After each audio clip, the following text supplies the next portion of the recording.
Fala galera, sejam bem-vindos a mais um episódio do MTCast. Eu sou o Gabriel Nogueira e essa semana a gente recebe o diretor-geral da CBTRI, Ivan Razeira. Antes de falar de CBTRI, a gente falou do Ivan atleta. Ivan competiu no alto rendimento até 2007. Então a gente falou um pouco de duelos que ele teve com alguns personagens que já passaram aqui no MTCast aí, estão ativos até hoje no triatlo, cara. O Santiago Ascenso, o Bauman também, né, Alexander Bauman que passou aqui também. Falamos de Marcos Ornelas, que ainda vai passar aqui, ainda não passou, mas vai passar, enfim. Papo bem legal ali falando desse período atleta. Ele também foi o coordenador do paratriatlo, então falamos sobre o paratriatlo aí em Tóquio, depois em Paris, e agora assumiu como diretor-geral da CBTRI. Então foi muito legal a gente falar sobre o trabalho atual da CBTRI, o trabalho que tinha sido feito na CBTRI também de evolução. Então foi muito legal essa linha do tempo que o Ivan fez, né, falando dos trabalhos anteriores, né, e dessa evolução toda que a CBTRI teve até o momento atual, e falando aí também de futuros desenvolvimentos, projetos e tudo da Confederação Brasileira de Triatlo. Então foi um papo bem legal, o papo aquele que não é puxando o saco não, mas deu uma hora e meia assim a gente falando, putz, vamos encerrar e depois a gente volta futuramente numa parte 2 que estava bem massa de entender e dialogar um pouco e até mostrar para vocês o papel da confederação, que às vezes é cobrado por algumas coisas que não é papel da confederação, e a gente entender essa divisão no Brasil, né? O papel da federação, o papel da confederação, o papel dos atletas também. Então foi muito importante também esses detalhes aí que o Ivan trouxe pra gente. Antes de seguir para o episódio falar dos nossos patrocinadores, então a Ticket Sports, a ON, a Plant Power e a Outlivs são os nossos parceiros. Estão aqui embaixo todos os links para vocês aproveitarem, tá? E falar da iniciativa aqui da Ticket Sports, que vai movimentar o ecossistema de startups de esporte no Brasil. Então, o desafio Ticket Sports de startups está com as inscrições abertas. Então, só até o dia 17 de julho, hein, galera? Tá acabando, fiquem ligados. Tá? É um projeto da Ticket Sports em parceria com a Arena Hub, que visa encontrar startups que podem mudar a experiência de atletas, organizadores, corredores e a comunidade esportiva. A competição é nacional, os participantes vão passar por diversas etapas e avaliações com especialistas também. No final, os três finalistas concorrerão ao prêmio de R$ 50.000 na final que vai acontecer lá no palco do TS Summit. Então, é isso. Se você tem uma ideia, se inscreva aqui. Vou deixar o link aqui embaixo. Lembre-se, até o dia 17 de julho, hein? Tá acabando. Beleza? E falar também, se você curte o nosso conteúdo, vocês podem ser membro do nosso canal. Do lado do botão inscrito tem o botão Seja Membro. Aí vocês vão ver os benefícios que o membro do nosso canal tem. Um gelzinho por mês, vocês ajudam muito o Mundo Trio a fazer cada vez mais conteúdo para vocês. Então, já agradecer aos nossos membros aí por toda a parceria e todo o carinho. E lembrando, se tiver no teu iPhone, esse botão não aparece. Então, deixe o link aqui embaixo para vocês para facilitar a sua vida, beleza? Agora, sem mais delongas, vamos para um papo muito legal com Ivan Razeira.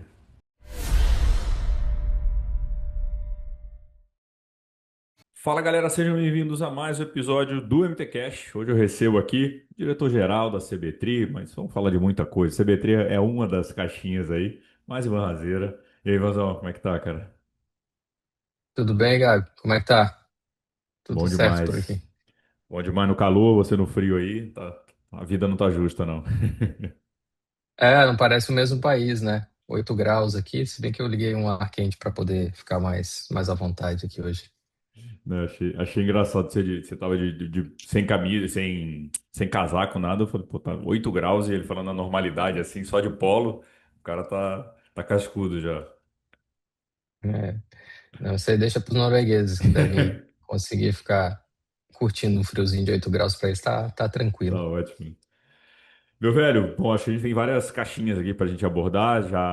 Já conversamos várias vezes aí no offline, né? Mas vamos começar pela parte atleta aí, do Ivan atleta. Então, vi, cara, você tem postado, você posta, né, de vez em quando algumas coisas de atleta, assim, né? Das competições, assim, mais antigas. E, cara, como é que foi a tua história com o triatlo, assim? Como é que você começou e contar um pouco aí de forma enxuta e rápida, né? A tua trajetória no esporte como atleta. Bom, legal. Bom, primeiro, obrigado pelo convite aí, fiquei honrado aí de poder participar um pouco da história do triatlon nacional aqui nesse momento, né, desse trabalho bacana que você vem fazendo há alguns anos e ajudando a divulgar a modalidade, que é mais importante, né? Acho que o esporte está crescendo, a gente está num momento bom e, e muito por conta também do trabalho aí do pessoal que trabalha com divulgação e faz essa cobertura aí para nós. Obrigado. Mas, cara, a minha história começou em 1993. Muito por acaso, como tudo tem sido aí na minha vida, nada muito planejado, mas, enfim, para resumir a ópera, como dizem, né? Eu, bom, sou de Santa Catarina, hoje moro em Joinville, mas na época eu morava em Florianópolis. E nessa época, 93, deu aquele boom no mountain bike, de importação, né? O real estava vindo aí, então tinha uma paridade de moeda. E eu tinha o meu primo, né? A gente sempre foi muito próximo, assim. Eu convivia com ele no bairro que ele morava e toda a galera andando de mountain bike para lá e para cá, comprando as Specialized, as Mongoose, aquelas bikes que vinham às vezes do Paraguai e se divertindo. Eu falei, pô, eu quero entrar nessa aí. Daí fui falar com meu pai e meu pai falou: eu tenho aqui R$ 150 na época para te comprar uma bike. E não dava para comprar uma mountain bike, custava, vamos lá, uns R$ 600 assim na época. Daí eu fui numa loja e comprei uma Caloi 10 usada, mas assim, impecável, né? Aquela Caloi 10 azulzinha, Uhum. tradicional. E ficava rodando, né? Não fazia trilha, mas para lá e para cá, o dia inteiro em cima da bicicleta, curtindo, né? Curtindo ali, tinha 13 para 14 anos, então no auge ali, né? Do início da adolescência. E aí eu fui acompanhar uma prova de mountain bike num bairro chamado Ratones, em Florianópolis. Quem conhece Floripa vai entrar em Jurerê um pouquinho antes da entrada do viaduto que leva para Jurerê. À direita tem a saída para Ratones ali, que é um bairro. E estava tendo uma prova de mountain bike, uma prova assim, campeonato meio que regional, acho que tinha na época de Márcio Ravelli, a galera bem das antigas assim. E eu fui acompanhar, fui assistir, né, porque eu não podia competir, meu primo ia fazer a primeira prova dele. E nessa prova tava a Naida Freitas aí, que todo mundo conhece, com a sua pochetezinha, um monte de panfletinho na época, entregando panfletinho de divulgação do duatlon terrestre na beira-mar. Campeonato, não era nem campeonato, na época não tinha federação ainda, que foi fundada em 95, era tipo circuito de triatlo. Daí eu peguei aquele panfletinho e guardei aquilo ali. E eu falei, pô, que legal, ó, tem uma prova de que eu posso usar minha bicicleta. E eu odiava correr. Eu fazia muita atividade física na época, fazia escolinha de tênis e tal. E eu lembro que na época a educação física eu não corria. Na aula de tênis que eu fazia, o professor mandava correr, eu não corria. Daí eu falei, pô, mas agora eu vou ter que correr para fazer essa prova aí, porque eu queria mesmo era pedalar. E a prova era em julho, acho, tá, no mês de julho, assim. Bom, enfim, fui lá, me preparei do meu jeito. Minha mãe era minha treinadora, falava, faz isso, faz aquilo. E aí, um fato engraçado dessa época, né? Eu morava na rua da Faculdade de Educação Física, da UDESC, ali é onde eu fui fazer faculdade depois. E aí falei, eu tenho que correr, tenho que pedalar. Pedalar eu já andava o dia inteiro de bicicleta. Falei, corrida, vou fazer corrida. Eu ia na faculdade tinha uma pista de atletismo, ia lá, corria. Perguntei para alguém, acho que meu professor de tênis, quanto que tinha a pista, e aí ele não sabia a distância da pista direito, ele falou que devia ser 400 metros, que era uma pista oficial, então eu ia lá, eu dava 5 voltas, que era a prova era 4 quilômetros de corrida, 20 de ciclismo, 4 de corrida. Então eu dava 10 voltas na pista, saía para pedalar, voltava, dava mais 10 voltas. Ficava fazendo meio que um simulado assim, ali perto de casa.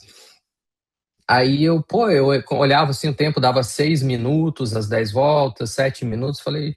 E na época também passava na televisão as provas de corrida de rua na ESPN, tinha muita prova de 10 quilômetros, de 5 que passava na ESPN na televisão.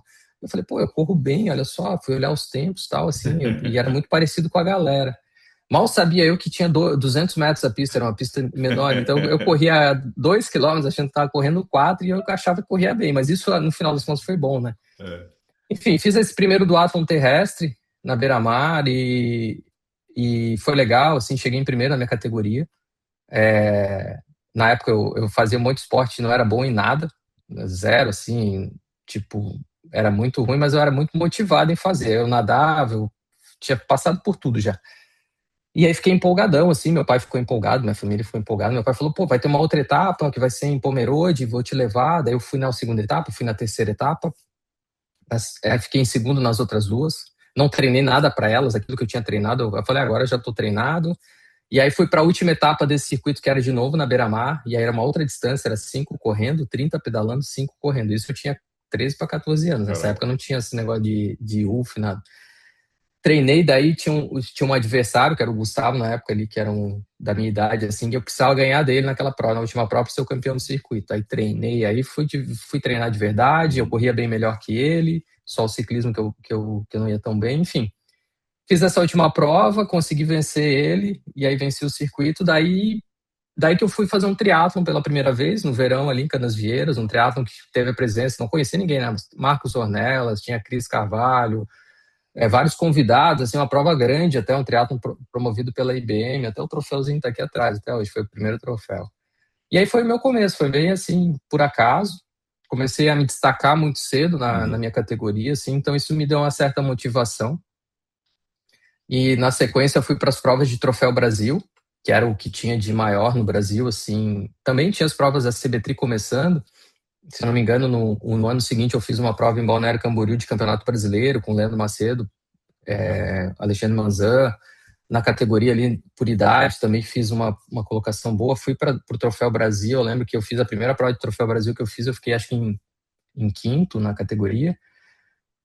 E o pessoal de Brasília dominava, assim, tinha lá uma turma grande, que depois veio, né, Bruno Gagliardi veio ser atleta de alto rendimento, Mariano Rata estava começando, mas já era fera demais, assim, então foi daí para frente não parei mais, fui cada vez mais me dedicando, buscando fazer os campeonatos mundiais de age grouping ainda na Uhum. época, assim, que era algo que era bem grandioso, a gente fazia as provas no Brasil, se classificar para Pan-Americano, tu tinha que fazer o teu campeonato estadual para poder fazer o brasileiro, para poder fazer uma prova internacional. Então isso movia muito o triatlon na época que estava em ascendência, assim. E aí eu nunca mais pensei em mountain bike e comecei a correr e corria e descobri que eu corria bem. Por acaso eu corria bem, e aí fui me motivando. Assim, a corrida sempre foi a modalidade que eu tive mais facilidade, no final das contas me destacava, né? Então a natação era o meu ponto fraco, a corrida era o ponto forte e o ciclismo era ali o fiel da balança que me mantinha bem colocado, assim. Então eu comecei a me destacar na minha categoria nas faixas etárias e assim foi o começo. E acabou que foi ficando e você também subiu para o rendimento, né? Como é que foi isso? Tinha muito essa. Todo mundo que eu converso mais nessa época era muito a galera competia, mas não tinha muito esse negócio de, sei lá, tinha Manzan, tinha os caras, mas a galera não era considerado um alto rendimento no sentido, todo mundo tinha outros trabalhos e fazia também, a não ser quem era atleta ali, que disputava o Campeonato Mundial e tudo. Como é que era, mais ou menos, tua época aí? Eu acho que a minha geração, né? Eu sou da mesma geração ali do Juracy, do Santiago, o Fábio Carvalho, outros nomes aqui que agora poderia ficar Uhum. citando aqui, é uma lista grande, né? Acho que a gente é a primeira geração, assim, de praticamente triatleta que começou no triatlon Uhum. mesmo, né? O resto vinha de alguma coisa, foi nadador, foi ciclista, foi corredor, muito comum, né? Eu já tinha uma certa experiência esportiva. E a grande diferença para os tempos atuais, claro, a estrutura da modalidade mudou muito, né? Uhum. Eu fiz um campeonato pan-americano com 16 anos, 1540-10. Hoje, um atleta só vai fazer 1540-10 quando sai da júnior, né? Com 20 anos. Então, é uma diferença já Uhum. interessante. Mas é acesso à informação. Eu ficava no sul e era muito isolado. Hoje eu vou na internet, pesquiso, Uhum. sei os critérios, padrões.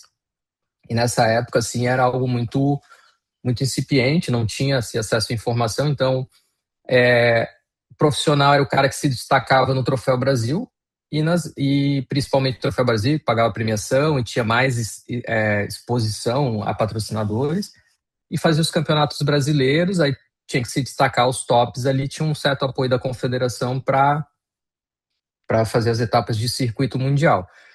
Existia uma dominância, assim, absurda, né, nesse circuito do Leandro e do Alexandre Manzan, porque eles eram realmente fora da curva, né? Então era Surreal. muito difícil. E a gente tinha bons atletas, né? Armando Barcelos, tinha o Marcos Ornelas, O tinha o Chiro. próprio Mansur, Chiro, que vieram um pouco. O Chiro veio um pouquinho depois. O Chiro era uma geração um pouquinho mais velha Uhum. que eu, assim, mas eu digo Sim. contemporâneo ali do Macedo, que também eram muito bons, assim, mas aí eles começaram a se descolar, assim, e subir o nível, subir a barra lá fora, inclusive, né? 94, se não me engano, lideraram o circuito mundial e o Manzan terminou como vice-campeão, né? O Macedo foi campeão em 91 do circuito mundial, enfim. E a gente ia meio que seguindo a trilha. Vamos fazer isso aqui, vamos seguindo a trilha, mas não tinha muita pista nessa trilha, né? Cada um meio que remava por um caminho. Daí começou a ter ali o Marcos Paulo, Marcos Paulo Reis, da MPR, né? Era o treinador da equipe brasileira, então ele meio que dava um direcionamento para o pessoal. Muita gente ia para São Paulo, ia morar em São Paulo para treinar e estar mais perto dessa realidade, né? Outros iam para fora do Brasil, o Fabinho, lembro que foi morar fora do Brasil um tempo, enfim. Eu acabei ficando no Sul, assim, e tinha bons resultados aqui no Sul, né? Então, o campeonato estadual aqui, na época não veio ninguém depois de mim, logo depois, assim, muito competitivo, né? Demorou, assim, anos, né? Acho que o Igor veio a ser o atleta, o Felipe Manente e o Igor, assim, vieram ser a próxima geração a me substituir, mas eu já estava meio que parando, eles estavam começando a se destacar. Então eu ganhei o campeonato estadual aqui 8 vezes seguidas, né, de 97 em diante, assim, eu venci todos os anos. Fazia questão de competir em Santa Catarina quando eu estava por aqui, justamente para manter a modalidade. Fui campeão brasileiro júnior em 97 contra o Santiago e o Fabinho, assim, um ano bem disputado e 4, 5 etapas, venci quase todas. Acho que eu só perdi uma que foi na casa do Santiago, em Nerópolis. Justo também, né? Mas uma prova correndo em casa, que teve até esse ano agora, né? Eu vi eles fazendo de novo ali. O Santiago falou, eu falei, pô, essa prova em 97 eu tive ali, não tinha uma sombra, não tinha uma árvore para dar sombra, não tinha um sofrimento descomunal, mas foi Fortaleza, Vitória, Nerópolis, teve o Sul-Americano em Ilhéus também. E o engraçado é que dessas histórias, assim, né, eu lembro que o Santiago pedalava mal, olha só, gente. O Santiago. A minha prova contra o Santiago nessa época era assim: ele nadava muito melhor que eu, para ver como eu. E o Santiago nunca foi um grande nadador, para ver como eu nadava mal. E ele chegava a sair quase um minuto na minha frente de 750. Eu pegava ele na bike e abria quase um minuto. Caraca. E aí a gente corria muito parecido. Às vezes eu abria 20 segundos, às vezes 30, e a gente corria muito parecido. E aí ele acabava ficando sempre em segundo, e eu chegava ali, eu ia tirando na prova, e depois o Fabinho era um cara que nadava muito bem, pedalava muito bem, mas não conseguia correr como a gente. Então ficava assim, nós três naquele ano, eu lembro que era meio que a disputa, assim, tinha o Eduardo também, que era da cidade do Santiago, lá de Nerópolis, que competia bem também. E daí depois o Santiago, né, se tornou o atleta que é aí e evoluiu demais no ciclismo, na corrida, melhorou a natação, o Fabinho também se tornou um grande atleta e todo mundo evoluiu da sua forma, né? Mas é interessante como mudam as coisas, né?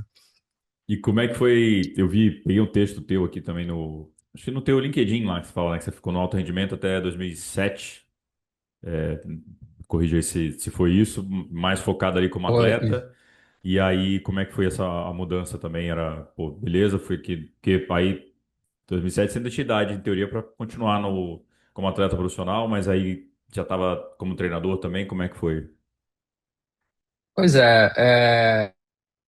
assim, o melhor ano que eu tive de desempenho foi 2003. Né, ali por 2000 eu comecei a fazer as provas na categoria elite, profissional mesmo, tentando essa correria que a galera faz, né, Campeonato Pan-Americano, tentando classificar para as provas, somar pontos, tentar entender esse negócio de ranking olímpico. 2003 foi um ano que tiveram provas no Brasil que é muito caro, também muito difícil, as provas são Sim. todas na Europa, então, assim, 2003 foi um ano que teve muita prova no Brasil, tiveram 3 ou 4 provas continentais, Copas continentais no Brasil que me permitiram competir aqui, Brasília, Fortaleza, acho que Vitória, e nas 3 eu fiquei top 10, e aí eu fiz bons pontos e cheguei a estar em centésimo, 65º do ranking mundial. Caraca. E aí, para ser elegível à vaga olímpica, precisava estar entre os 125, se eu não me engano. E para eu subir nesse ranking, eu precisava fazer provas fora do Brasil, porque não ia ter mais prova na região aqui nas Américas. Aí eu consegui fazer receber uma ajuda, lembro até do Instituto Guga Kirten, me deram a passagem, eu fui para a Europa, juntei uma grana, fiz uma vaquinha, e fui fazer as provas na Europa ali em 2003. Só que, cara, sem estrutura, assim, né? Arrumava casa para ficar, ficava. Lá eu conheci de verdade o Ornelas, que é um irmão para mim hoje. Ele foi fazer essas provas. Encontrei todo mundo lá em Madrid, fazer uma prova em Madrid. Eu consegui uma casa para ficar lá de uma amiga do meu irmão, enfim, um homestay que a gente chamava. E aí cheguei nessa prova, tava Armando, Sandra, Marquinho, Vigílio, o Jura, se não me engano, tava também, a gente se encontrou lá, e aí o Marquinhos falou, eu falei, cara, eu vou ficar aqui, vou fazer mais as próximas etapas, vou ficar aqui em Madrid. Ele falou, pô, eu também, mas tô precisando de um lugar para ficar. Daí eu conversei lá onde eu tava, e ficou eu e ele na casa da menina ali, 2 meses quase, morando de graça, treinando, feito louco, aprendi a treinar muito com o Marquinhos. Aí depois fui fazer uma prova em Nice, não terminei, tava queimado. Aí depois tinha uma prova na Ilha da Madeira, caí no ciclismo, e ali o Marquinho falou, cara, vamos tentar, vai ter o evento teste de Atenas, vamos tentar fazer esse evento teste. Eu falei, pô, cara, mas Atenas, já tô aqui no bico do corvo, aqui não tem dinheiro nem para comer, a gente comia ovo e bolacha Maria o dia inteiro.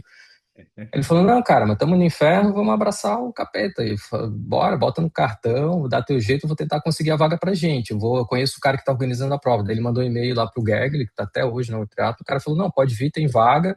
Muita gente recusou. Compramos passagem, fomos para Atenas, demos um jeito lá, participei do evento teste lá, eu e ele. E no evento teste eu fui tirado da prova, porque eu tomei um lap. Na verdade, eu não cheguei a tomar o lap, mas como tinha parte do percurso, o lap é assim, quando a moto está chegando à volta, né? Quando o pelotão está chegando para dar a volta no atleta, esse atleta é desclassificado nas Entendi. provas da World Triathlon. Só que lá pelo desenho do percurso, eles anteciparam isso para 1 quilômetro ou 2 quilômetros. Se o pelotão chegasse a 2 quilômetros dos retardatários, eles já iam tirar porque tinha um ponto de cruzamento assim da prova. E aí nessa eu dancei. Mas enfim, valeu toda a experiência, viagem, tudo. Não consegui melhorar minha posição de ranking, mas enfim, ganhei muita, muita experiência. Aí depois desse ano, eu tive fratura por estresse, aí eu vim assim, a corrida me machucava muito, por mais que eu corresse bem, eu não conseguia acumular volume de corrida. Então assim, na época, eu vou te falar assim, as provas assim, eu fazia entre 32 e 33 no 10 quilômetros, que eram os meus melhores tempos, cheguei a fazer alguma coisa perto de 30, igual algumas disputas com o Balma aqui em Santa Catarina, que era o algoz aqui, a gente, quando se botava o pé para correr, o bicho difícil de largar na corrida, acho que eu nunca ganhei dele quando botei o pé para correr, e fazia a corrida sofrida, assim. Mas ele é estilo Blumenfeld, assim, ele ia apertando devagarinho, devagarinho, devagarinho, faltava 2 quilômetros, ele ia acelerando, acelerando, acelerando, chegava uma hora que não aguentava mais, não deixava pro sprint. Mas aí eu machucava muito. Eu corria volume semanal, 40, 45, no máximo 60 quilômetros. Se eu passasse disso, era lesão, assim. E aí eu me mudei para Joinville, contratado para competir por Joinville em 2006. Vinha lidando com lesão e sobe e desce. E aí comecei a trabalhar com assessoria.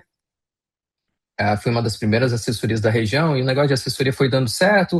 O negócio de triatlon foi dando errado aqui, aí eu tinha que decidir, eu volto para Florianópolis, morar com os meus pais, ou eu tento me virar aqui. Aí tentar me virar, eu tinha que dar aula, eu tinha que virar personal, eu tinha que fazer assessoria virar.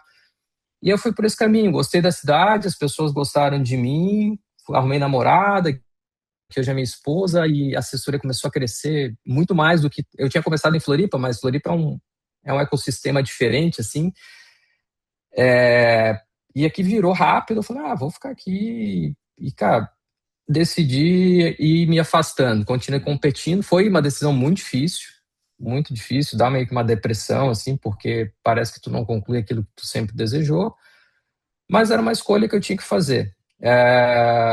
Eu admiro demais pessoas, e tem pessoas que conseguem equilibrar o trabalho com treino em alto rendimento, assim, o maior exemplo para mim é o Santiago Ascenso, eu acho ele incrível, assim, como ele conseguiu, nessa época ele começou a dar treino também, e como ele conseguia gerenciar tudo isso, mas ele tem algumas características, nessa prova que eu falei que eu fui lá para Nerópolis, eu lembro que eu fui na casa da mãe dele, assim, tinha um quadro negro, assim, com todos os treinos dele anotadinho, ele anotava, assim, os quilômetros, ele não tinha Garmin, ele era o Garmin, entendeu? Ele anotava o volume, a planilha, o bicho é todo metódico, né? E eu sou todo TDAH ao extremo, assim, então Mas aí foi uma escolha, assim, É. e, cara, e hoje eu sou muito feliz por essa escolha, na verdade. Pô, e você tinha quantos anos quando, 2007? 27 para 28 aí. Então tinha lenha pra queimar, mas é a idade também, né, cara? Você já entende também que ali, pra estar competindo no alto rendimento, tem que subir o nível, e aí começa, vem a grana e a vida adulta, né? É, o que tem assim, por exemplo, para o circuito olímpico era muito difícil, eu não tinha natação. Uhum. E eu não ia ter mais, assim, eu extraí todo o suco que eu podia da minha natação. Aí a questão da longa distância estava começando, não era assim como é hoje, né? Não tinha 5 provas de longa distância, um circuito. Tinha um Ironman uma vez por ano, o resto era fora do Brasil. E, cara, com a corrida que eu tinha um medo enorme de treinar para um Ironman. Depois eu vim fazer Ironman em 2014. E o que eu menos treinei foi corrida. E aí a gente entende a dinâmica, né? Enfim, mas poderia ter tentado um pouco mais a longa distância, mas ia ter que mudar totalmente, assim, Uhum. uma direção. E eu não tinha essa motivação, eu nunca fui o cara de. Cara, nunca fui aquele cara de gostar de ficar horas e horas pedalando, assim. Então, o Ornelas morou comigo aqui, cara, é admirável, assim, porque ele ia num percurso de 14 quilômetros que a gente tem aqui em Joinville e ele fazia 180 ali, depois ia correr, aquelas coisas. Na época, assim, eu gostava de fazer prova curta, até hoje. Se eu voltar a competir, é sprint, nem standard, cara, eu gosto de prova curta, eu gosto de porrada, intensidade, é mais o meu perfil. E aí foi a decisão ali, acabei me dedicando mais ao trabalho, cada vez mais mergulhando mesmo e fiquei um tempo afastado de provas, assim. Só fui voltar a fazer prova. Aí me envolvi nas corridas, né? A corrida era o boom da corrida nessa época, então eu comecei a fazer competição de revezamento com a equipe, levar a galera para competir, meia maratona, maratona, e mergulhei muito nisso. Aí voltei a fazer provas. Quando começou, o pessoal aqui a querer fazer mais prova de Ironman. Os alunos começaram a querer fazer prova de Ironman. Daí eu falei, pô, eu vou me envolver para entender como é que é, para poder prescrever mais skin in the game, assim, mais Uhum. com esse feeling, né? E aí em 2012, 2010, voltei a fazer algumas provinhas de mais longa distância, mas como amador mesmo. Legal, legal. E, cara, é bom vai citando. E eu conheci os caras toda agora, né? Mais recente. O Santiago, como estava competindo ainda, né? Na verdade, o Santiago esqueceu de envelhecer, né? O Santiago estava no alto rendimento, 42 anos, ganhando prova. Vice-campeão, isso andando bem e tal. Mas o Bauman também é um cara muito próximo meu aqui, mas não vi o Bauman competindo, né? Eu comecei no teatro em 2013, sei lá. Então é massa de ouvir essas histórias, porque hoje eu conheço, né, o pessoal É. hoje em outra profissão, mas e vou te pedir uma coisa depois, cara, para eu não esquecer, porque eu não consegui gravar Cornelas ainda. Então, a gente precisa dessa Ah, força-tarefa excelente. aí. Porque eu já mandei Ah, mensagem, a vamos gente já sim. trocou ideia, aí ficamos de gravar, não rolou, e agora eu sei que no verão para ele é impossível, que ele trabalha bastante, acho que não sei se é coisa de bike ou de treinamento, enfim, que ele fala que o verão para ele é mais difícil, que ele trabalha muito. Mas É, Marcos Ornelas e falta aí ele para é. recebê-lo. Não, esse aí tem história, pô. Uma lenda aí. E, cara, pulando um pouquinho aí de coisa, a gente se conheceu no Paratriatlon, né? Já no Paratri, lá no CPB, acho que foi a primeira vez que a gente se encontrou, ou uma das primeiras vezes que a gente se encontrou, bateu mais papo ali. Como é que foi também essa evolução para chegar na a tua, né? Você estava com assessoria e tudo, mas chegar ou pensar, não, agora minha profissão eu quero ir talvez para uma seleção brasileira do Paratriatlon, como é que você caiu no Paratri ali? Mais uma vez por acaso, né? Porque em 2012 estava na pista dando treino aqui de atletismo, onde eu encontrava com a galera. E aí chegou o Jorge Fonseca, né? O nosso para-atleta aí famoso, para falar comigo, uma lesão de plexo braquial, braço. Ele falou: Ah, fui lá na loja de bike, falei com o Joel. O Joel pediu para falar contigo, ele já estava pedalando e queria talvez tentar o triatlon. Daí eu conversei com ele e falei, cara, não tenho noção nenhuma de como treinar um para-atleta, mas vamos fazer o seguinte, eu te treino aí tranquilo, na amizade, para aprender e fico feliz só de poder te ajudar. Daí a gente começou a treinar, o Jorge estava morando aqui na época, procurando ocupação, porque depois ele teve um acidente ali, daí fica um tempo sem, né, procurando o que fazer e Uhum. tal. E aí o Jorge foi se mostrando um baita potencial, fez a prova do GP aqui em Balneário e começou a ter um desempenho bom, assim, né? Se destacar dentro da prova normal. Aí que eu fui procurar, fui tentar entender o que, que era esse mundo do paratriatlon. Eu vi que já tinha uma certa organização dentro da CBTRI, o Rivaldo já estava à frente com alguns atletas levando para mundiais e que a World Triathlon estava investindo nisso, mundiais e tal.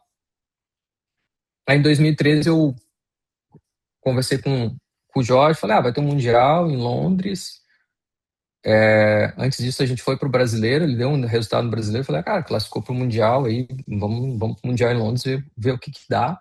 Conseguimos arranjar a passagem e tal, ele foi.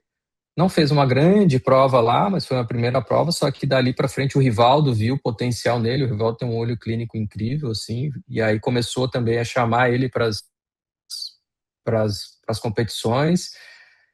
Rapidamente ele era um dos melhores da América, um dos melhores do ranking mundial na classe dele, e aí eu fui me envolvendo para entender. Em 2017, aí a gente entrou no ciclo de classificação para o Rio, né, que ia ser a primeira Olimpíada com para-triatlon. Começamos a treinar, o Jorge era segundo do ranking mundial na classe dele, primeiro, assim, segundo, estava sempre entre os dois primeiros.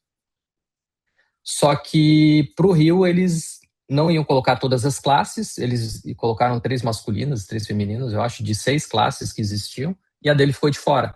Aí foi meio que um baldão de água fria, assim, né? Porque, pô, o Jorge era medalha, certo? O Jorge era medalha, certo, no Rio. Falamos, bom, fica para a próxima, porque o IPC, né, o Triathlon, eles não colocam todas as classes. O primeiro jogos que vai ter todas as classes agora vai ser Los Angeles. Até mesmo Paris não tiveram todas as femininas. A PTS 3, se eu não me engano, não teve. E aí foi um balde de água fria. Depois de Rio, a World Triathlon mudou o sistema de classificação e deu uma misturada nas classes. Então, o Jorge passou a ter atletas na classe dele amputados de membro inferior com prótese, que é a classe hoje PTS 4. Antes ele era a PT 3, se eu não me engano, que era todo mundo igual a ele. Era só lesão de braço, todo mundo igual, não tinha ninguém com outro tipo de deficiência. E aí, cara, a dinâmica mudou tudo, uma adaptação, porque o Jorge precisou melhorar a natação dele muito para ser um pouco mais competitivo. E o muito era assim, ele precisava tirar 2 minutos do que ele nadava para ele poder não apanhar tanto na prova. Aí ele foi melhorando, fizemos o ciclo de Tóquio, ele foi para Tóquio, mas aí já mudou a dinâmica. Hoje ele é 18º, nono, ele não consegue ter, né? Ele já está com 40 indo para 42 anos já, né, também. Mas foi isso que me colocou ali. Em 2017 eu me levantei a mão e falei assim, galera, precisando de ajuda aí na CBTRI para essas competições, que eu vi que o Rivaldo tinha um outro apoio técnico na confederação, que os atletas não curtiam muito, vinham reclamando. Falei, Rivaldo, se precisar, cara, eu me envolvo aí para estar nas competições, até para entender essa dinâmica e contribuir. Aí o Rivaldo, Virgílio na época, o CEO, né, o diretor-geral da CBTRI também sempre muito receptivo, foram me colocando, me convidando para os eventos e eu fui contribuindo. Então, 2017, assim, de 2017 a 2020, eu trabalhei muito como 100% voluntário, né? Viajar para todas as competições, não recebia, não era contratado da confederação, né? Lógico, não tinha as despesas, que ia como convocado. E até o ciclo de Tóquio, foi assim até o ciclo de Tóquio. Aí competimos em Tóquio, tive a honra de ser um dos treinadores lá, eu com o Miguel Júnior, né, que hoje trabalha com o Brasa na assessoria, fomos como os treinadores para Tóquio. Infelizmente teve o problema da pandemia, mas foi uma experiência incrível.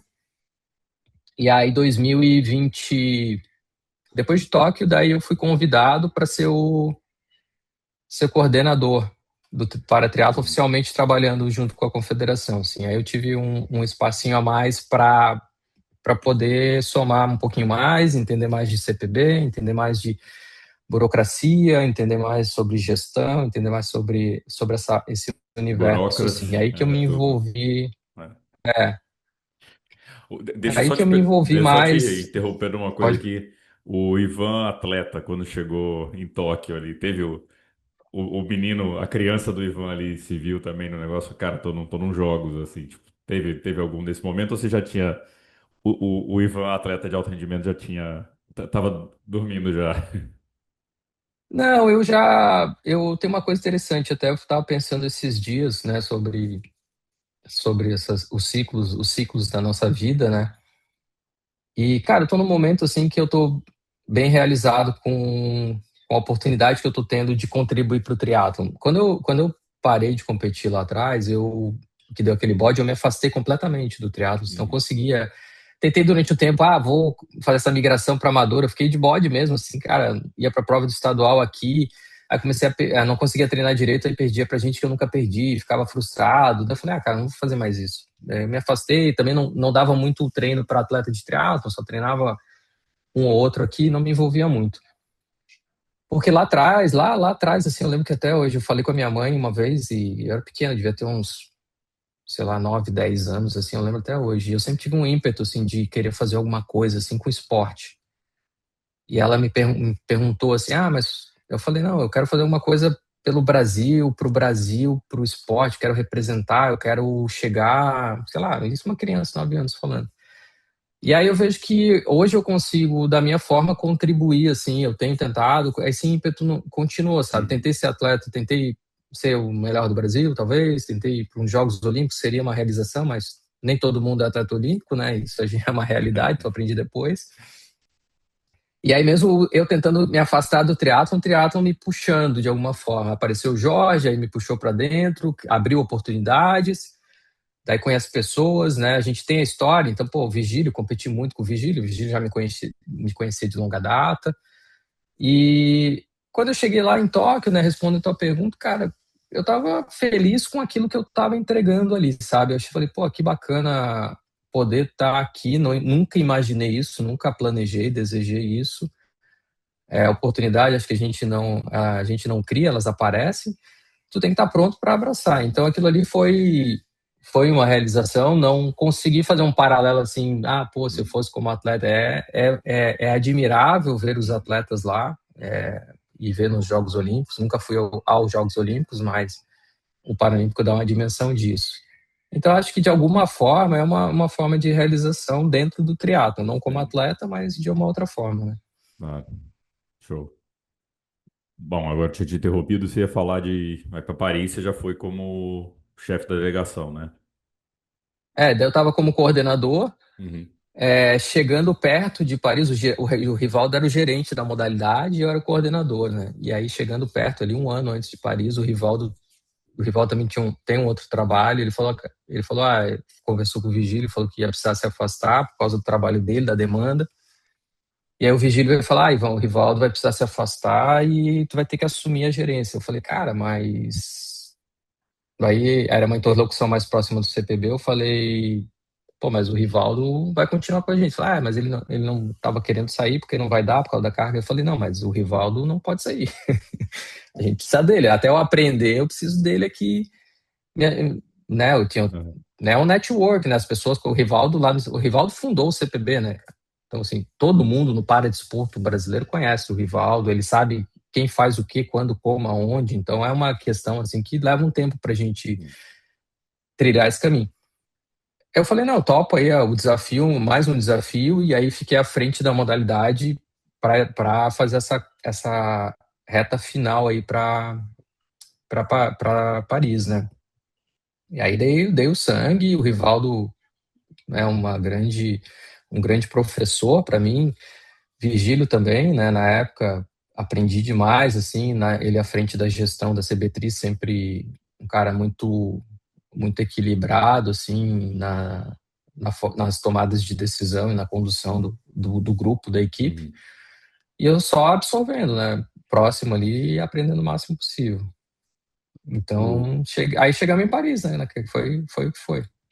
o Rivaldo, cara, tive a oportunidade de conhecer por causa também dessa relação aí com o Paratriatlon. E tô devendo, a gente já tinha marcado, a gente ia gravar um podcast uma vez, eu lembro que aí acho que eu tive que furar, ou ele teve que furar. E aí depois a gente não marcou mais, assim. Encontrei com ele em Brasília, agora ele mora em Brasília, né? No 70.3, Moro ele em tava Brasília. lá. E para galera que não conhece, Valdo Martins foi. Eu não sei se o recorde ainda é dele, né? Mas no Ironman o recorde amputado é dele, né? Foi para O melhor tempo é Kona, dele até hoje lá. monstro. 9 horas é alguma coisa em Kona. Dentre os amputados é o mais rápido, né? Ele falou que acho que é ainda é medalhista no paraciclismo, né? É Monstro. medalhista mundial em paraciclismo, participou de Jogos Paralímpicos aí, participou de Atenas, participou de dos Estados Unidos que teve antes, 96, como é que é o nome? Jogos de Atlanta. Ah, Atlanta ah, participou, tem história aí. eu vi que saiu um endorfina com ele, tem que um mês e pouco. Tem que botar aqui É, para ouvir também, mas é um que depois vai voltar aqui. Tive a oportunidade de conhecê-los e, cara, ter entrado, acho que ter conhecido um pouco do paradesporto ali me impressionou muito. Primeiro, o CPB, né? A estrutura que o Comitê Paralímpico Brasileiro tem ali, o centro de treinamento é um negócio absurdo. E acho que você me explicou também na época, muita coisa também porque das lotéricas, né? Tem que vir um pedaço vai para o COB, um pedaço vai para o CPB, então tinha dinheiro, né? Tem dinheiro pro paradesporto, né? Então acho que tinha talvez aquele pensamento, não, porque né, se no convencional não tem, imagina no paradesporto. Não, era o contrário, né? O paradesporto tinha pouco atleta e bastante recurso, né? No geral. é interessante, né, essa questão dos comitês, né, e das modalidades, assim. Uma coisa que eu tenho percebido desde que eu comecei a me envolver mais na parte de gestão, às vezes não é nem. Eu vejo atleta reclamar que não tem dinheiro e tal. Assim, existe como é que funciona a estrutura, né? Existe a lei das loterias, que um percentual das loterias é repassado para o comitê. O Comitê Olímpico Brasileiro recebe um percentual, não lembro exatamente quanto, e o Paralímpico recebe outro. Dessa fatia, tudo normatizado por leis. Então, ele faz uma descentralização, uma parte ele usa para sua estrutura administrativa e técnica, operacional, e outra parte ele descentraliza, ele distribui com regras bem claras para as confederações. E aí eles estipulam quais são essas regras, geralmente baseado em meritocracia, número de medalhas, quantidade de atletas, quantidade de praticantes no país, ou seja, uma confederação como a de ginástica artística hoje, que tem muito bem sucedida olimpicamente, várias medalhas em vários jogos seguidos, judô, vôlei, eles recebem uma fatia, né? As menores recebem uma fatia menor, Uhum. conforme tu vai aumentando tua chance de medalha a partir de campeonatos mundiais, resultados, ranking mundiais, quantidade de atletas em potencial de medalha olímpica, aumenta-se essa participação. E aí é o fomento da modalidade vem a partir daí. Mas tudo com regras muito claras, né? Ou seja, tem tudo muito desenhadinho ali para onde pode usar esse dinheiro, que é o famoso que se usa, o jargão é dinheiro carimbado. Né? Tem dinheiro, mas é muito restrito, né?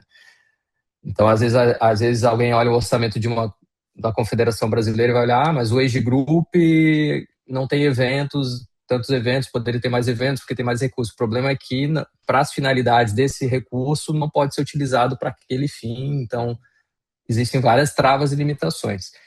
Mas os comitês são muito bem estruturados. E o Paralímpico é uma estrutura que mais nova, que bebe dessa fonte, e eles têm um modelo de gestão bem bacana, aonde eu acho que pela história, assim, muito pela história, o histórico das pessoas com deficiência, de quem trabalha por elas, né, de ter uma integração muito grande. Então, eles também precisaram trilhar o caminho deles, de uma modalidade. Às vezes, chegava assim numa confederação, eu preciso aqui ter um campeonato mundial de para alguma coisa.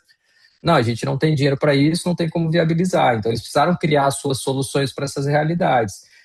E algumas modalidades são geridas pelo próprio CPB, algumas modalidades são apenas modalidades paralímpicas, como a bote. A bote é uma modalidade paralímpica, não tem nos Jogos Olímpicos, né? Então, são 21, 22 modalidades paralímpicas contra 45 olímpicas, né? Então, é tudo isso que faz a diferença. E o CPB tem um modelo de gestão dele, o COB tem um modelo de gestão dele, mas eu me envolvi bastante com o CPB no começo, hoje eu aprendi um pouco sobre COB, tenho aprendido cada vez mais, agora com o Laporta à frente, percebi uma grande mudança na gestão, mas é tudo muito organizado, assim, é tudo bem planejado. A gente precisa cumprir certinho a risca aqui o caderninho para conseguir é, executar todas as ações que a gente tem nesse e as oportunidades e aproveitar oportunidades, né? Então, às vezes, aí voltando lá, né? Às vezes, e aí depende muito da estrutura da confederação, né? Então, hoje a gente tem uma confederação com uma governança muito bem estruturada. Eu estou no triatlo desde 93, então eu passei pela era de presidência do Calazans, que foi lá na década de 90, que era da Bahia, depois do Carlos Frois, depois entrou o Laporta, que ficou um ano, saiu, mas a grande mudança, a grande virada veio ali com o Laporta, que ele depois o Vigílio deu continuidade com o Ernesto, eles instituíram um modelo de gestão e governança moderno. Então, hoje a confederação ela funciona como uma empresa de capital aberto. A gente tem conselho de administração, a gente tem estrutura de governança, a gente tem toda a parte de prestação de contas. Não pode falhar nada disso, senão o recurso não vem. E às vezes uma confederação pequena, ou menor, ou não estruturada, ou com a documentação não em dia, não consegue ser produtiva porque tem essas limitações de organização. Então, assim, teve um trabalho enorme lá atrás, que acredito eu, hoje eu estou aqui à frente, né, da parte diretiva aqui, mas para mim estou num momento fácil, porque a parte difícil, o trabalho braçal, bruto, foi feito ali pelo Vigílio, pelo Ernesto, pelo Laporta, pela Núbia, que é a nossa diretora administrativa, por toda a equipe administrativa da CBTRI, desde 2016. Então agora está muito mais fácil de conduzir. Não que a gente não tenha desafios, mas são outros, né? E aquilo também, né? Os desafios são outros, mas agora podendo focar na modalidade, né? Já que a casa tá. Você não consegue crescer a modalidade se a casa estiver desestruturada, né? E essa parte administrativa não vem o dinheiro, você não consegue fazer nada, né? Basicamente, né? Exatamente. O que eu vejo assim, né? Se a gente olhar qual que é o diagnóstico nosso hoje do triatlon olímpico no Brasil, a gente vive o melhor momento da modalidade, sem dúvida nenhuma, nos últimos anos da era olímpica, né? Hoje a gente tem o Miguel como líder do ranking mundial e o candidato à medalha. A gente tem 4 atletas muito bons ali, né? Manuel, Vitória, DJ, além do Miguel, que tem chances reais de classificação novamente, que foram no Team Relay, oitavo colocado em Paris. Outros atletas vindo atrás, mas a gente tem um gap no desenvolvimento grande. Isso é fato, né? Se a gente olhar assim, hoje, né, a gente tem o Vini, a gente tem a Gabi Lemes, a Gigi, a gente tem a Júlia, a gente tem quem mais aí, que é mais geração mais nova, né? Não querendo falhar com os mais antigos, mas eu digo que hoje está com 20 a 23 anos. Porque o atleta que está com 20 a 23 anos hoje, ele é o atleta que em 2030 e não em 32, porque a classificação olímpica inicia em 2030, esse atleta de 2030, ele está com 20 a 23 anos hoje. Porque o perfil do atleta olímpico é 27 anos, a média, masculina e feminina, 27, 28 anos, e mais de 80 provas de World Triathlon. Então, a maturação é essa. Qual que é o perfil do atleta de 2030? É um atleta que hoje tem 20 a 23 anos e que vai chegar em 2030 com mais ou menos 80 provas na bagagem. Ele vai ter a casca necessária para fazer essa corrida. E hoje a gente tem muito pouca gente. Muito pouca gente, né? Então, entendo eu, assim, que não dá para fazer tudo ao mesmo tempo. Então, hoje a gente está colhendo frutos de um trabalho muito bem feito desde 2016, né? Então, Miguel, Manuel, Vitória, enfim, DJ, são resultado desse trabalho.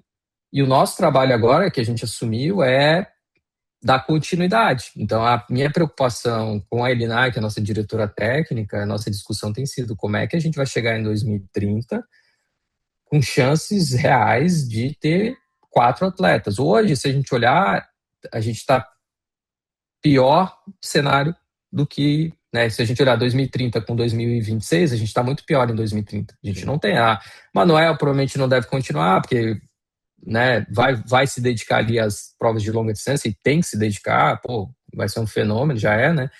Vitória, idem, né? conta da idade, conta de perfil, DJ idem. Vão estar todos com Provavelmente 30, né? quem.